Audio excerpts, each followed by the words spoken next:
ఎస్టీలకు 100 యూనిట్లు ఫ్రీ అని చెప్పి 101 యూనిట్ అయినా 101 యూనిట్కు బిల్లు వసూలు చేసిండ్రు.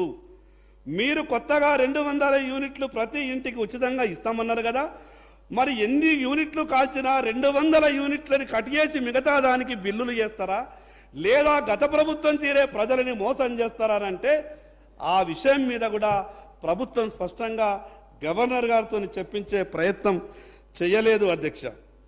అధ్యక్ష మీ ద్వారా ప్రభుత్వంలో ఉన్నటువంటి మీ ద్వారా ప్రభుత్వంలో ఉన్నటువంటి పెద్దలకు ఒక విషయం చెప్పదలుచుకున్న అధ్యక్ష, రాజకీయ భేషజాలకు పోయి తెలంగాణ రాష్ట్రానికి మాత్రం అన్యాయం చేయవద్దని కోరుతున్నా అధ్యక్ష. ఎందుకు ఈ విషయాన్ని నేను ప్రస్తావిస్తున్నానంటే, ఆ రోజు మాజీ ముఖ్యమంత్రి గారు స్వయాన ప్రధానమంత్రి గారు తెలంగాణ రాష్ట్రానికి అభివృద్ధి కొరకు శంకుస్థాపన కొరకు తెలంగాణ రాష్ట్రానికి వస్తే ఒక రాష్ట్ర ముఖ్యమంత్రిగా ఆ సభలలో ఆ శంకుస్థాపనలో ప్రారంభోత్సవాలలో పాల్గొనకుండా తెలంగాణ ప్రజలందరినీ కూడా అవమానపరిచే విధంగా ప్రయత్నం చేశారు.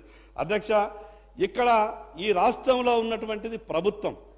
నరేంద్ర మోడీ గారి దగ్గరకో భారతీయ జనతా పార్టీ మంత్రుల దగ్గరకో వ్యక్తిగతంగా పోతలేరు అధ్యక్ష.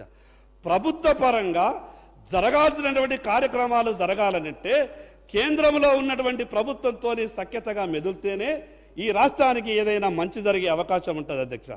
కేవలం ఎన్నికల సమయంలో ఈ రకమైనటువంటి ఆరోపణలు చేసి రాజకీయ పబ్బం గడుపుకోవాలా, కేవలం రాజకీయ విమర్శలు చేసి రాష్ట్రాన్ని పరిపాలించాలనుకుంటే మాత్రం రాష్ట్ర ప్రజలు అన్ని విషయాలను గమనిస్తూ ఉన్నారు అధ్యక్ష.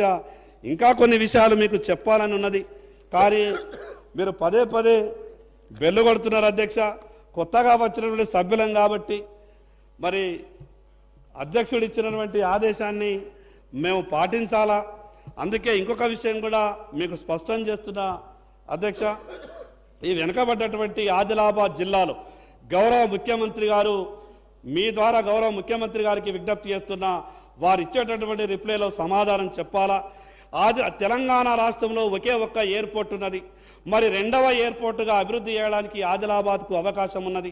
ఇప్పటికే రక్షణ శాఖ అన్ని విధాలుగా నిధులు ఇవ్వడానికి సిద్ధంగా ఉన్నది. కాబట్టి ఆదిలాబాద్లో ఎయిర్పోర్టు నిర్మాణం చేయడానికి ప్రభుత్వం నుంచి ఎటువంటి చర్యలు తీసుకుంటున్నారో మీ ద్వారా చెప్పాల్సిందిగా ముఖ్యమంత్రి గారిని కోరుతా ఉన్నాను అధ్యక్ష.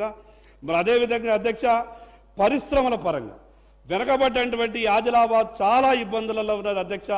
ఉద్యోగ అవకాశాలు లేవు, ఉపాధి అవకాశాలు లేదు, చాలా ఇబ్బందులలో ఉన్నటువంటి యువతకు పెట్టుబడులు ఏ వచ్చినా వెనుకబడ్డటువంటి ఆదిలాబాద్ జిల్లాకు అవకాశం ఇవ్వాల్సిందిగా మీ ద్వారా గౌరవ ముఖ్యమంత్రి గారికి విజ్ఞప్తి చేస్తా ఉన్నాను అధ్యక్ష. మరి అదేవిధంగా అధ్యక్ష, మేము 8 మంది సభ్యులు ఉన్నాం, మాకు ఒకరికే మాట్లాడే అవకాశం ఇస్తున్నారు. మీకు మా పార్టీ తరఫున విజ్ఞప్తి చేస్తాను అధ్యక్ష, మాకు 2 సభ్యులకు మాట్లాడే అవకాశం ఇవ్వండి. ఎట్లా కూడా మీరు మాకు ఒక ఎగ్జెప్షన్ ఇస్తామన్నారు, కొత్తగా వచ్చిన సభ్యులకు మేము కొంత అవకాశం ఎక్కువ ఇస్తామన్నారు. కాబట్టి పార్టీ పరంగా కూడా మేము 8 మంది గెలిచినటువంటి శాసనసభ్యులం ఉన్నాం, మాకు 2కి అవకాశం ఇవ్వాల్సిందిగా మీకు విజ్ఞప్తి చేస్తూ ఈ గవర్నర్ గారి ప్రసంగంపై ధన్యవాదాలు తెలిపే తీర్మానంలో నాకు మాట్లాడే అవకాశం ఇచ్చినందుకు మీకు ప్రత్యేకంగా ధన్యవాదాలు తెలియజేస్తూ సెలవు తీసుకుంటున్నాను అధ్యక్ష. Thank you. Mister Akbaruddin Owaisi ji. मोहतरम पैनल स्पीकर सर, मैं मजलिस इत्तेहादुल मुस्लिमीन की पार्टी की तरफ से गवर्नर के खुतबे पर तहरीक तशक्कुर पर हिस्सा लेने के लिए खड़ा हूं।